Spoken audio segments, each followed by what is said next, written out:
Hello and welcome to Radical Democracy. I'm Maddie. Cheers. We're on Strong Island Radio on Facebook.com and live on the TuneIn app. I hope you can stay with us tonight till the end. I have a very special announcement to make, but right now I am going to introduce my very special guest, Robert Vetter, anthropologist, author, healer, and my husband. That's his hardest job, being my husband, but he is here to talk about gratitude, radical gratitude, and what it means to all of us. If you have comments, if you have questions during the show, please call in at 516-945-9099. But right now, I'm going to turn it over to Bob. Welcome. And thank you for having me here. So today we're here to talk about the notion of gratitude and what it means. And here we are, the Sunday before Thanksgiving, a national holiday for us. But I wanted to talk a little bit about contrasting the notion of Thanksgiving, the way we were raised to think of it, versus a truly indigenous way of expressing gratitude. And we work in schools, we see images all the time, you and I, of pilgrims and Indians dressed up in the schools. And we grew up with this notion that Thanksgiving was this great time when pilgrims and Indian people got together and feasted and had a wonderful time. But what it leaves out is some of what was done to the native people of this land. That there may have been a short period of time where there was feasting, but it wasn't necessarily the way we get the story. First of all, if it weren't for Indian people, those earliest people here wouldn't have survived in the first place. So any gratitude that they had was simply for the fact that they were saved, they were rescued from dying, from not understanding their environment, not understanding how to survive in a new land.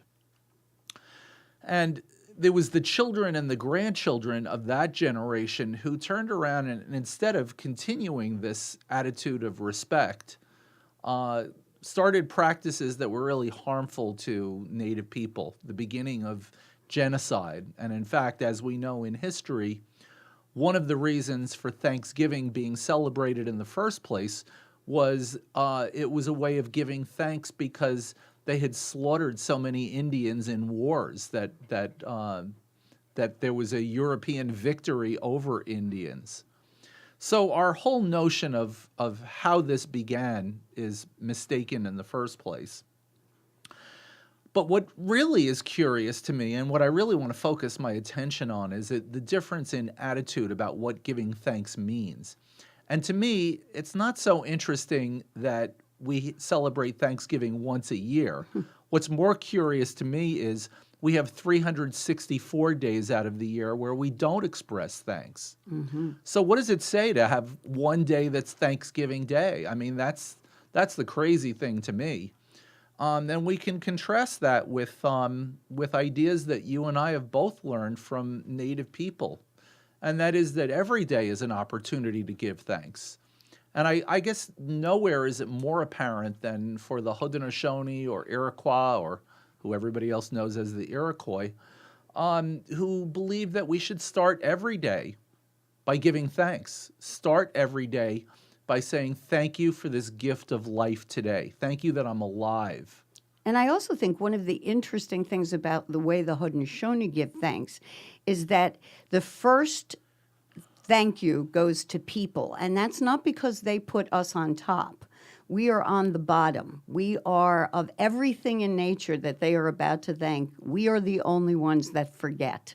We are the ones that forget how to live in peace and harmony and respect. So as you go up, as they're giving thanks to all the people first, even those they consider their enemies. They don't leave people out of that thank you. And then it goes up, it goes from the earth to the water, to the fish in the water, to the animals, to the trees, to the birds, the wind, the sun, the rains, the grandmother moon, the stars. the enlightened teachers who try to bring us back when we forget how to behave, when we forget to be grateful, to the Creator, and then to all of those who are forgotten. So the idea is to keep us humble, because a deer does not forget how to be a deer, right? It always grows up to be a deer. A tree always grows up to be a tree. A deer does not grow up to be a chipmunk. A tree does not grow up to be a cabbage. It always follows its instructions. So I think we talked about this a little last week. So it's very interesting that they're in this daily Thanksgiving, they're trying to remind us to be humble, to not think about how we are lords over nature, how nature, as I think we can see lately, has some things to teach us. And I think that that is a very important concept for all of us to look at. And also, in what you just said about what's going on with American Indians now and what has in the past, we owe them a debt of gratitude. I think in some of those Thanksgiving pageants that fortunately are getting fewer and fewer in schools. In the old way, and schools are more and more teaching the actual history, there is a sense of giving thanks to Indians, but there's also that sense of November is American Indian Month or Native American Month, and then that's it. We don't talk about them the rest of the year. We don't teach about them. We don't connect them to Earth Day for the most part, which there's a big celebration for. These are people who appreciated the Earth, who believe it's their job to be the caretakers of the Earth for the next 7 generations. So it's an interesting contrast. Well, I think that we can also point to a difference in worldview that's worth exploring. And the Judeo-Christian understanding of us as human beings is that we as humans have dominance over the world, and that was something that was set in motion by God. And if you hold that attitude, then whatever is in nature is an arrangement of objects. So a tree growing in the forest was placed there by God specifically for you to use. And we know the result of that. The result of that is that we've turned everything in this entire creation into commodities. Exactly. And people are here. We have the right to do anything we want to nature. And we're living during the time where we're seeing the results of that. And that's really 180 degrees opposite of an indigenous point of view, which is that we are a part of nature, we are not above nature. And if we're a part of nature, then we have a relationship with everything. That if everything in this world has life, then we as human beings need to honor that life, honor that essence. So it means, for example, in the old ways, that before we pick a plant, let's say we want to go get a medicine plant, what do? We talk to them. Well, first of all, we don't take the first one that we see. But second, we honor it. We talk to the plant, and we explain what we're going to do with that plant, why we're going to pick it. We place an offering of tobacco down. And what does that do? The offering of tobacco is a way of reinforcing the relationship that we have with the plant and the relationship that we have with the Creator who gave us that plant. So in that way, if we really were to act as if we are related to everything and everyone, we act in a completely different way. Mm-hmm. We act as a steward of the earth and not simply giving lip service to that phrase, but meaning it, knowing that what we do has a ripple effect on everything. And so if we destroy our relationship with a plant, destroy our relationship with an animal, we're cutting ourselves off mm-hmm. from everything. Because the greatest evidence that there is a creator is looking at creation from an indigenous point of view. Creation is the proof that there is a creator. So we as human beings have a relationship with everything that was created and the one that created it. Exactly. And that's That's so interesting to me, is that people can ignore that. We seem to be getting further and further away from that idea that we are connected to all of this, that nature gives us everything we need. You know, even when we talk to the kids and we say, "So where did that computer come from? Did it fall out of here from Mars? You know, how did that get here?" And then they go, "We made it." Well, what did we make it out of? I don't know. We made it out of petroleum, for the most part nowadays, or soybeans. And petroleum is a bunch of dead dinosaurs that died 6 million years ago, and all those plants. And we pump all that stuff out of the ground and we make stuff out of it. Everything is from nature. And so, in caring about our children and caring about the next 7 generations, we have to leave them enough nature in order to survive. And part of doing that is being grateful for the abundance. The amazing thing about gratitude, and science tells us this, science tells us that you can sit and listen to somebody say thank you, and it will increase the serotonin in your brain. You saying thank you, you being thanked, it increases our feelings of good, our feelings of connection. We know this from science. And if we do that with our children, they get that feeling, and then they want to continue to have that good feeling. And I have to say, I was at a school not that long ago, a couple of years ago, you know the story, and I was saying exactly what you said. You know, the Haudenosaunee have 4 huge Thanksgivings. The Lenape have 2 12-day Thanksgivings. How many days of Thanksgiving do we have? And I called on this boy, 4th grade, so 9 or 10 years old, and he said, well, we only have 1. And really not that, because we're too busy shopping for Christmas. That is not a legacy to leave our children. That shopping is more important than appreciating the abundance of the world around you. And they notice. They know that. That's, you know, that's one of the most brilliant things I think I've ever heard a child say.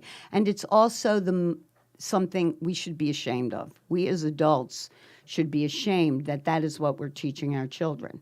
I think I told you once we go to approximately 120 schools a year, and one year I was explaining the difference in the value system between us and American Indians, and I asked the kids to tell me, so what do we value most in our culture? And except for one school, the first thing they said was money.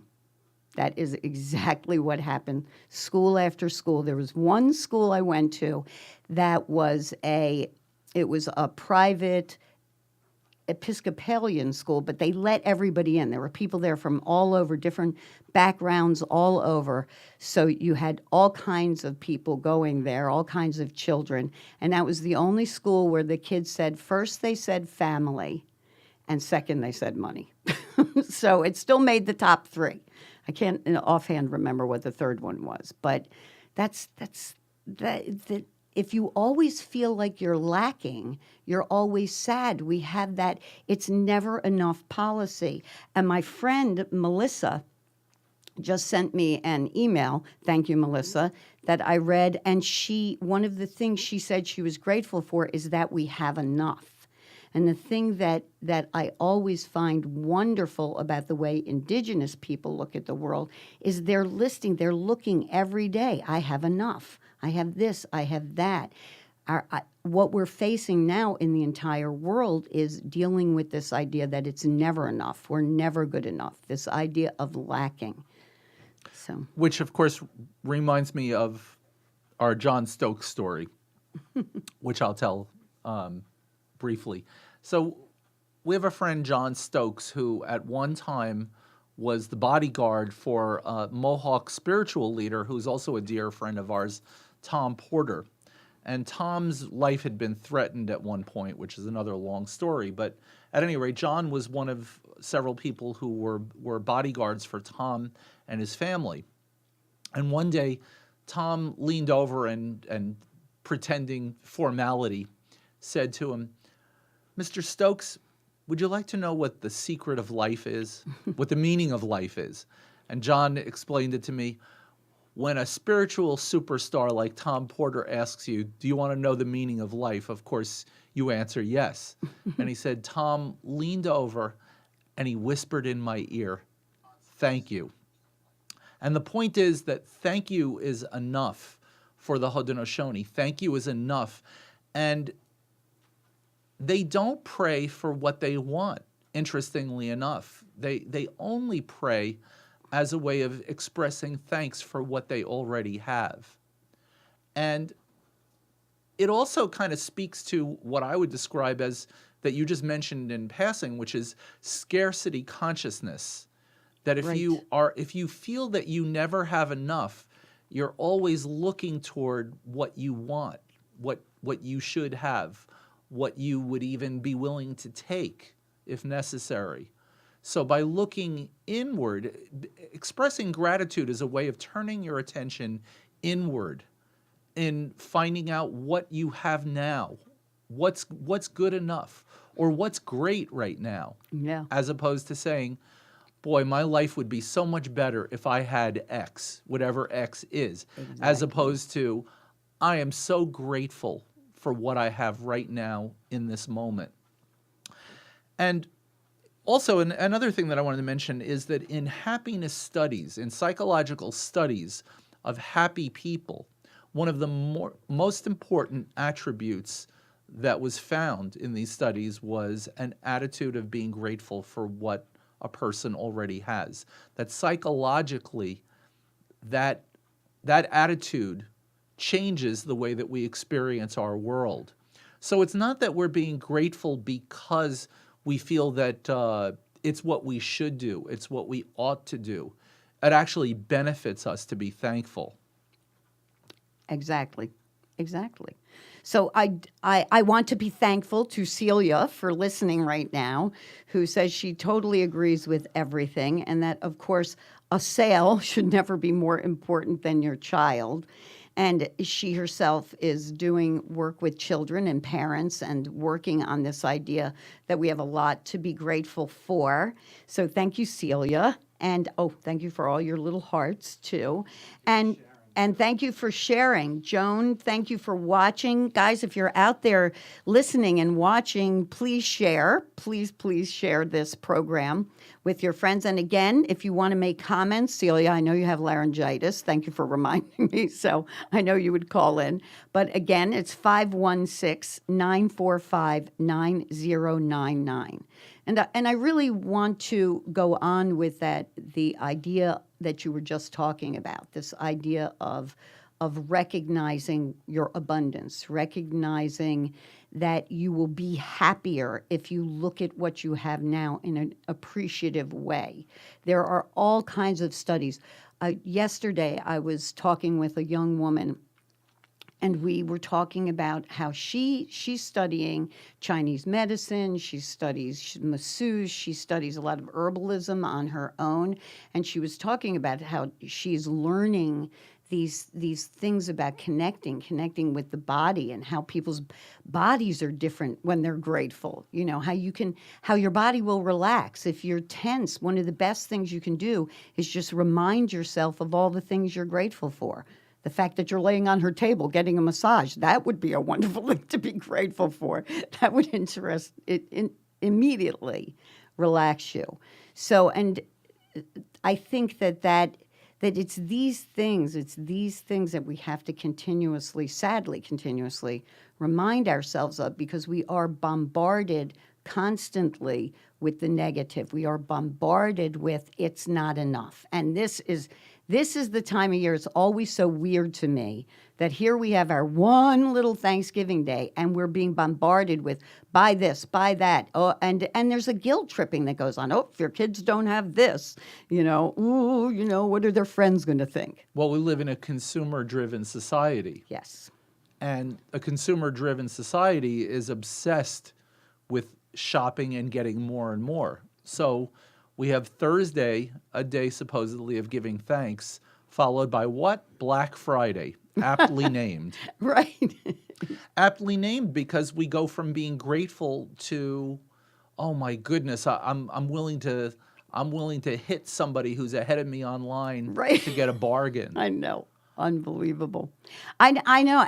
And we don't even understand abundance. I was at a place in New York where I was taking a class at the Open Center, and one of the young ladies who was behind the desk, I just walked in, and I didn't know, I guess there was something about the way I looked at that moment, and she said, listen, I'm trying to set up an altar. and I need a crystal for abundance. And I said, okay, well, first, you have abundance already. You've got all this to be grateful for, that to be grateful for. You have a job. She goes, oh, but I want a better job. I want more abundance. I said, so when you're talking about abundance, what are you talking about? Well, more money. I want more money. I want a better job. And I'm like, well, when you set up an altar, a piece has to kind of call to you. It's not, or somebody gives it to you. So it's very hard for me to pick your piece. And she for abundance, because I think, at least to me, if you're going to pick a piece to put on your altar about abundance, you should sort of be coming from a place of recognizing that you already have it. And she just looked at me and she was kind of glazed while I was explaining this. And then she goes, yeah, but could you just pick my crystal, please? And I said, well, it would be better if you picked your own crystal, right? And then you know what that meaning is to you, because if I pick it, it's just me picking it. And she just took a beat and said, no, I think I want you to pick it. Here, look, I have these 3 crystals here. I want you to pick one for abundance. Like, okay, well, I guess that's my service for today. I will pick your crystal for abundance. And for me, I will figure, may you recognize, I didn't say this to her, that you already have a lot in your life. You are already abundant. And so I picked the prettiest one, what I thought was the prettiest one. And hopefully it helped her on her way. But gratitude is the way we achieve that feeling of abundance. But I would even go as far as to say that the way the conversation between you and went with her, it was almost setting herself up for the opposite, because she focused her attention on what she doesn't have. Yes. On the job that she doesn't have. So in saying, I want that, I'm not satisfied with this, the message that she's sending to herself on a deep level is, I don't have what I want.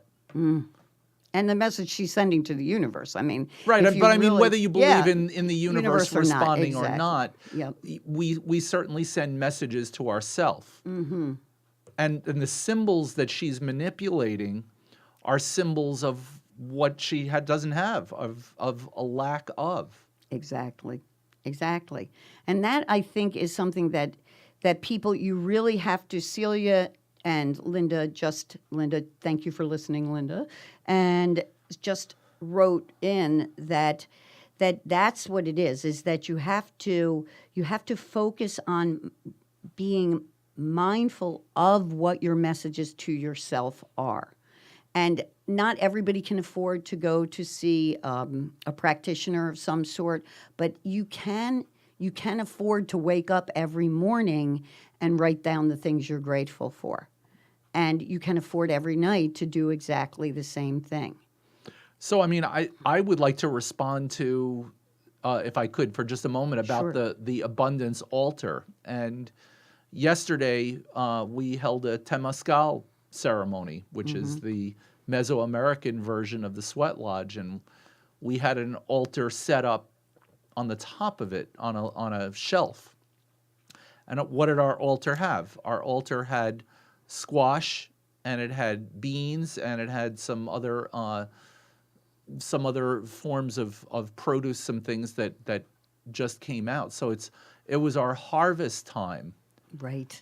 And that was to express the gratitude that we have for what we've harvested. I mean, you and I are not farmers, but just in buying that at the local farm stand, we're connecting with somebody who is tilling the earth, somebody who is connected day by day to the soil, to the rain, to the sunshine. Exactly. And on our altar, we place the things that represent the abundance that we already have. And the connectedness that we have. One of the things that makes me saddest about kids, I mean, we've been doing our program for 20 years. Or I've been doing it for 20, you've been doing it a lot longer than that. But 20 years ago when I started this, if I asked children, so where does meat come from? They knew, it came from a cow.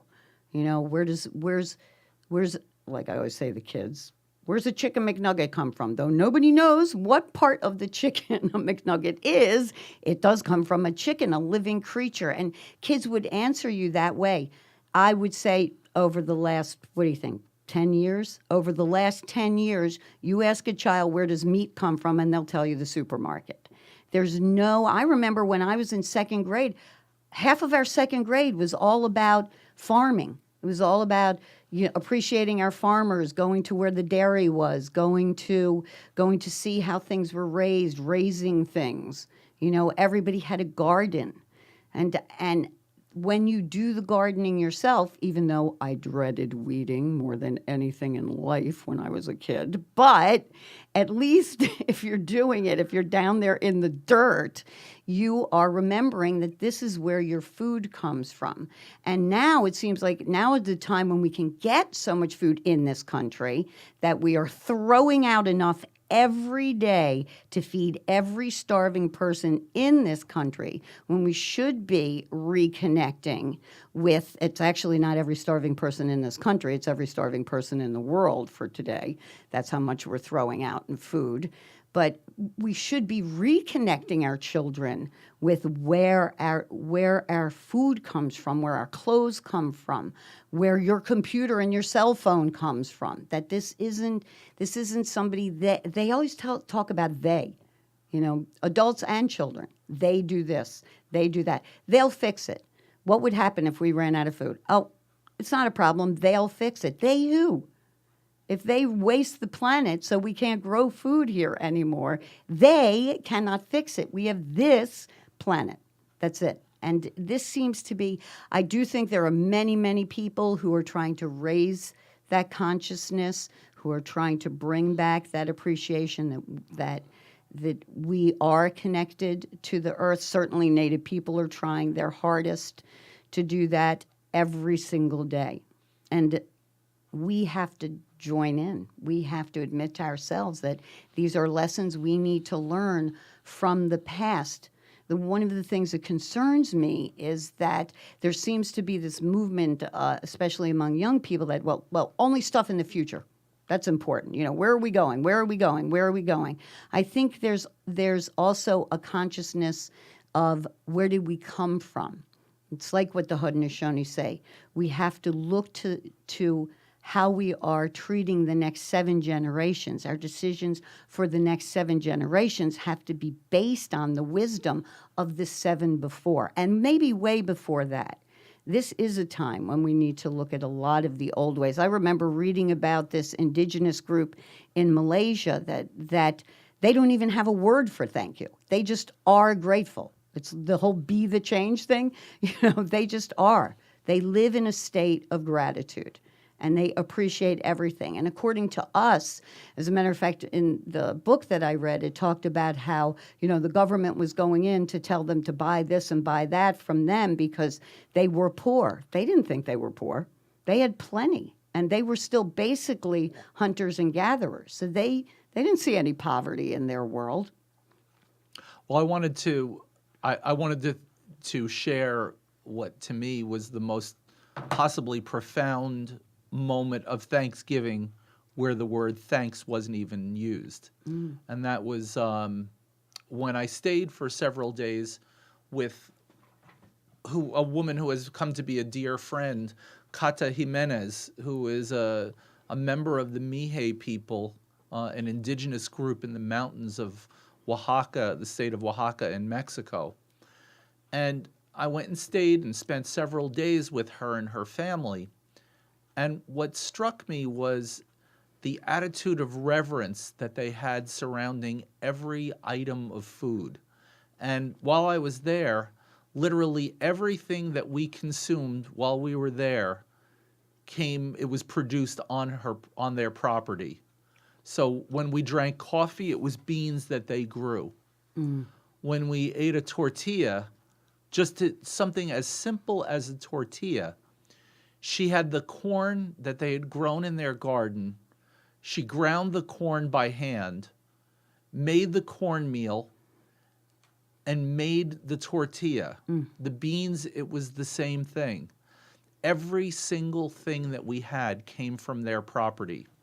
I was there for a particular ceremony that they sent me on, that a number of us went on. It was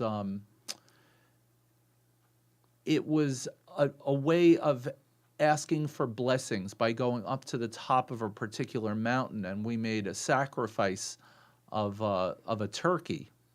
But even the turkey, so her husband carried the turkey up this mountain, which was a 6-hour hike one way.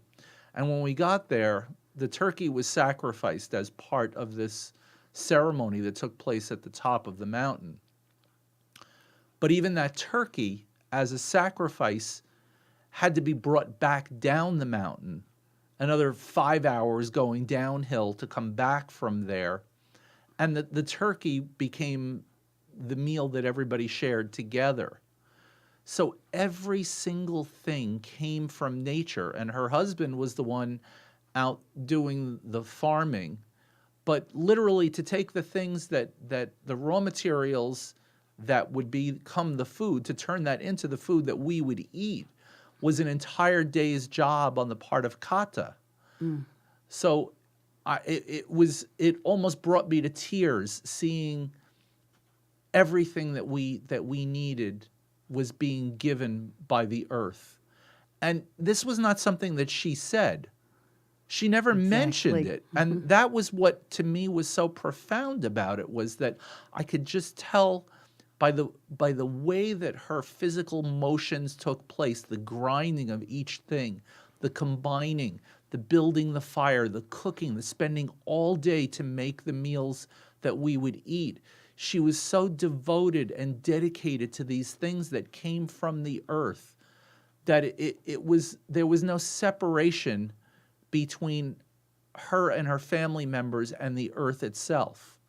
Now contrast that with our post-industrial society, where we go out and we do a job and what do we get for it? We have paper.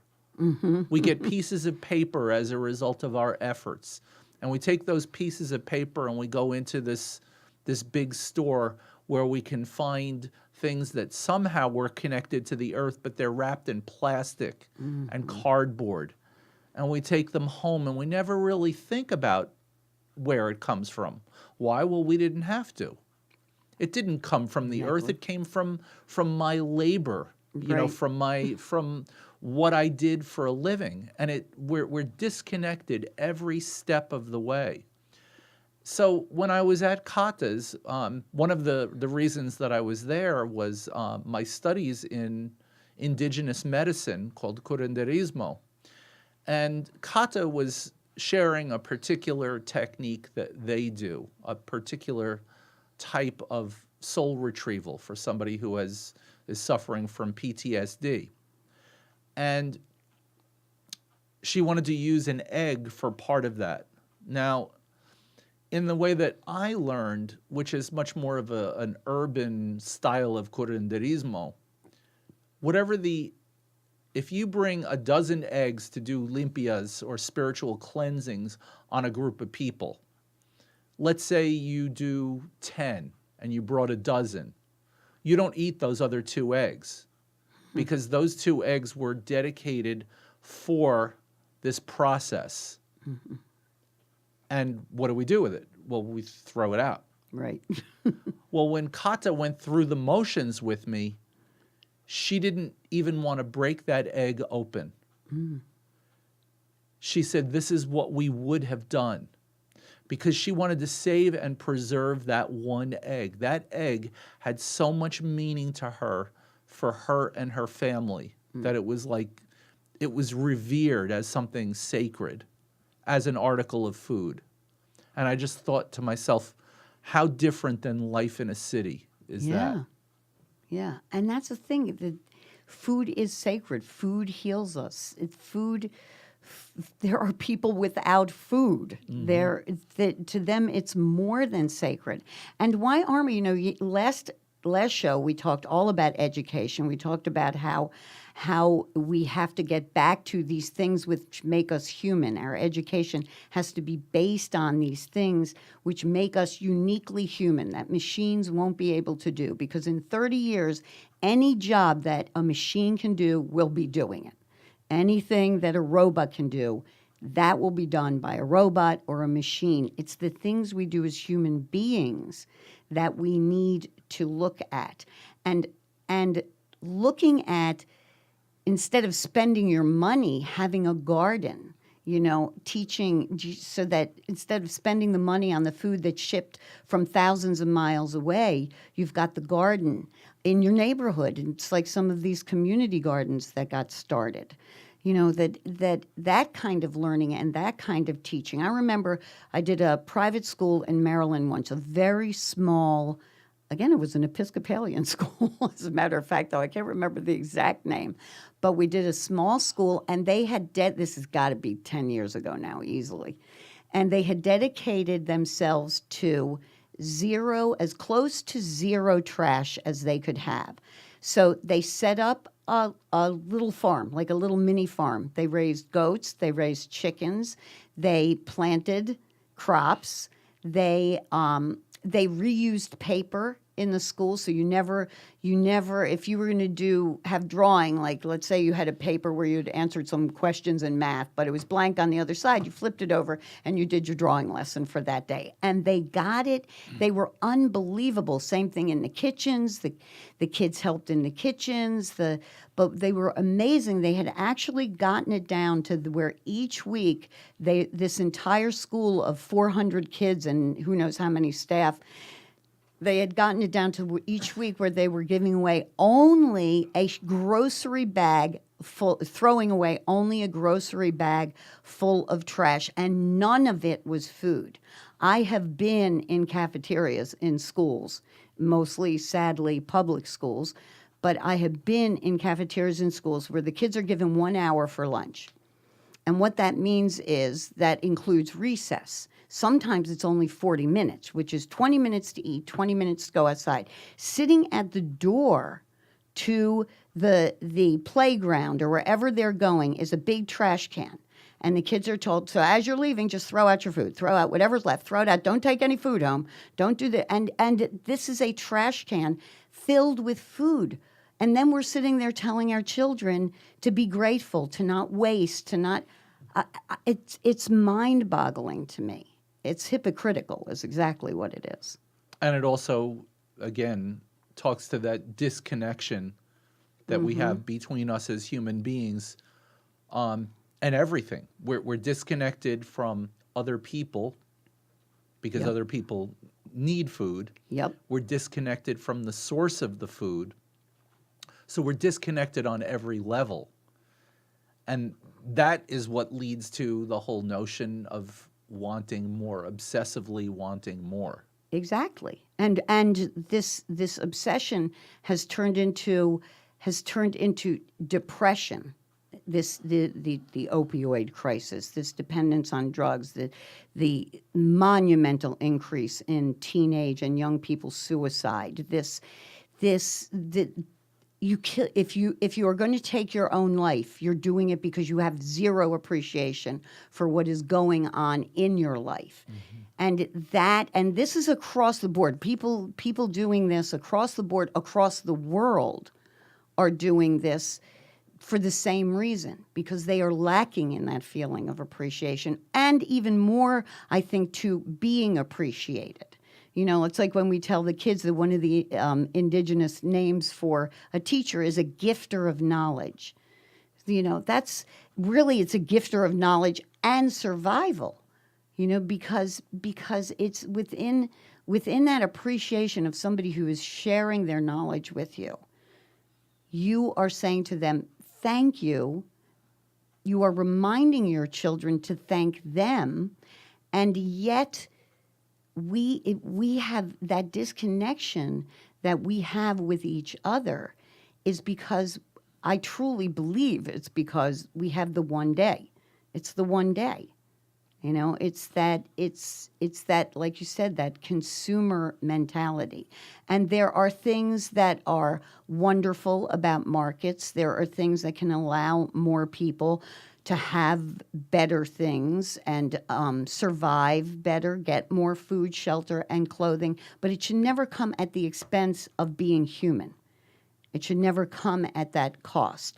Even in Kabbalah, in the spiritual interpretation of the Old Testament, right? So in Kabbalah, according to the gentleman that I read from South America, whose name I can't remember, but if I remember next week, I'll give you the book called the Kabbalah. The book is called the Kabbalah of Money, and he talks about in there about how even in the Torah, which is the Old Testament, the first Bible, it talks about how, yes, you can establish markets, but they must be just markets. There should never be in the market a point where the person who owns the market is making more than 2 or 3 times what the people in the market are making. So there was still this idea that there was balance, that you could recognize that even though it wasn't trade anymore, and even though there was this concept of money that was coming in, that there should be justice with that also. So that's a big thing. And then the other thing I also find important is that indigenous people never invent the idea of money, but they also never invent the idea of poor people. So everybody worked together. So everybody had enough stuff. So everybody's job was important, but everybody worked too. So one of the reasons we have such problems in this country is people don't have a purpose. They're in certain situations where they're dependent on the government or dependent on others. And I think that's a grave injustice to do to human beings. And how about that for a setup of not being grateful? Exactly. You know, and there's just, just doesn't take that much. I think if we could change the consciousness so that we're talking about, we in this country, if you are poor in this country, you are wealthier than 81% of the world. That is an astounding figure. But I also wonder, what do we mean by poor? When we're talking about us being poor, we're talking about not having enough money. And I highly recommend that everybody see this film, Happy. I think it's on Netflix. That's where I saw it. But, the first interview they do is with this family in India, and they're living in a house literally made of rags. I mean, mind-blowing for us, right? And yet, they're happy. They're grateful they have their friends. The dad talks about how much he loves his kids and how grateful he is that they have enough to eat. And that's the thing. I'm not sure that 81% of the world considers themselves as poor as we think they are. We have to redefine poor. Poor is disconnection. Poor is thinking you don't have enough. You're poor if you think you're poor. And I mean, of course, don't let me belittle people who do not have enough. I mean, I am not saying that there aren't people who definitely don't have enough. But if you do, you have to be appreciative of that. And we have to come together as a society, as a culture, as a world to say, well, how do we fix this? How do we fix that there are so many of us that don't have enough? And in the United States, it's ridiculous to live in this country and to have children who are starving. Or getting one meal a day. That's just unacceptable. There has to be a solution. There has to be. I agree. So I want to thank you. I want to thank to all of my listeners. Oh, I love this. And my usual Linda, my beloved Linda Chambers, thank you. It's a human need to be told stories. So the more we're... Wait a second. I can't read the rest of this. It's a human need to be told stories. The more we're governed by people who tell us we have no control over our destinies, the more we need to tell stories to each other about who we are, why we are. Whoops, it slipped away. Sorry, Lynn. Where we come from and what might be possible. Alan Rickman playing Snape in Harry Potter. Yay, Harry Potter, right? So I want to thank you, Robert, Bob, for being with me My tonight. pleasure. I really, really appreciate it. And as I said, I was going to make my announcement. First, I do have to make an apology from last week. As the program says, we are empowering you, our listeners, to listen and be heard. So we did hear you. And in keeping with that promise, last week we told a story of a boy who asked why he should be respectful since the president wasn't. He puts kids in cages, which is a good question. But, as was pointed out to me, unless the boy was talking about the previous president, the statement is untrue. The infamous children in cages photo was actually taken in 2014, and it was taken at a time when the previous administration was facing a surprising, between 2013 and 2014, a surprising influx of undocumented, unaccompanied minors, 25,000 of them, and had to house them. And the picture of the children in cages was actually taken at that time. And as somebody pointed out, why didn't we care about that then? And the thing is that this has been verified. I checked it out myself. You can check it out yourself. Verified by the Washington Post. They reported it. The New York Times reported it. CNN reported that that picture was taken in 2014. And yet it continued to be used along with the story about the 1,500 lost children, which was also proven to be untrue, as reported by Newsweek, the New York Times, and the Washington Post. Not famous for being right-wing papers, let's remember, of their conflict with the current administration very often. So I have to apologize. I have to apologize if I in any way was a party to this spreading of a rumor or spreading of a false story. Thank you, listener, for bringing that to my attention. And Marianne and I do apologize for that.